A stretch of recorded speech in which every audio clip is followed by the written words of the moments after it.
အာစီဒေတာသာရှိတော်ဧကစီ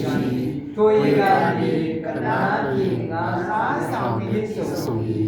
ကျွန်တော်တို့နှုတ်ပတ်တော်တော်တော်လေးဖတ်ဖို့လုပ်နေတယ်နော်ကျွန်တော်နှုတ်ပတ်တော်အလုံးများလုံးနှုတ်ပတ်တော်တိတ်မဖတ်တတ်တယ်နည်းနည်းသိတာရနော်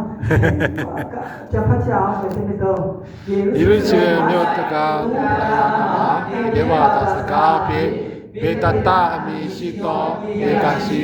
ထိုဧကတိကနာတိ စားဆောင်တဲ့ပြည်စုံစီတဲ့နောက်အငယ်တော့ကျဖတ်ချအောင်ကဲအငယ်တော့ဖတ်ချအောင်ကဲထိုကနာပိတို့၌မျက်စိကံရှိမစွာကိုယ်ပိချတော်ဘုရားစာ၏အနာရောဂါဆွေသောသူများသာတော်သည်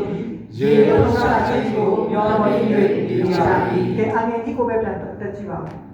5 star ကိုစံနေနေတော့ရအောင်ဟုတ်ပြီကဲယေရုရှလင်မြို့ယေရုရှလင်မြို့၌တိုးတကားနာမှာဟဲ့ထဲပါတာစကားအဖြစ်ကျွန်တော်တို့ရေကန်စကားရှိတယ်ပေါ့နော်အဲ့ဒီရေကန်ကကနားပြည်ငါးဆောင်နဲ့ပြည်စုံတဲ့ရေကန်ဖြစ်တယ်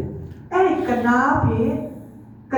ငါးဆောင်နဲ့ပြည်စုံတဲ့ရေကန်ကဘာပါလဲဆိုလို့ရှိရင်အငယ်တော့ပါရေးထားပြီးအငယ်တော့ကိုပြန်ပြောကြည့်အောင်